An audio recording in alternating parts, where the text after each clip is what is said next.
Auto driver ఎలా బతకాలి. ఒక చిన్న చిన్న ఊర్లలో, చిన్న చిన్న గ్రామాలలో 100, 150, 200 ఆటో డ్రైవర్లు ఉన్నారు. అంటే అన్ని ఆటోలు ఉన్నాయి. మళ్ళీ అక్కడ ఇక్కడ అప్పు సప్పు చేసి తలకాయలు తాకట్టు పెట్టి ఆటో తెచ్చుకుంటారు.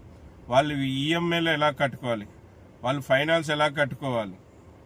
అలాగే ఒక ఆటో డ్రైవర్ అన్న ఆధారంగా వాళ్ళ కుటుంబంలో 5 మంది బతుకుతారు.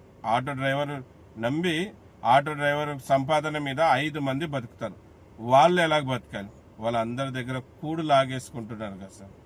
వాళ్ళ ఆటో డ్రైవర్లు బతకాలన్నా చావాలన్నా. అంటే ఆటో డ్రైవర్ల చావు కోరుకుంటున్నారా మీరు? అందుకేనా మిమ్మల్ని అధికారంలో తెచ్చుకునేది ఆటో డ్రైవర్లు? మిమ్మల్ని ఓటేసి గెలిపించింది ఆటో డ్రైవర్లు చనిపోవడానికే సార్. ఆటో డ్రైవర్ల తరపున కూటమి ప్రభుత్వానికి తెలియజేయడం ఏమంటే,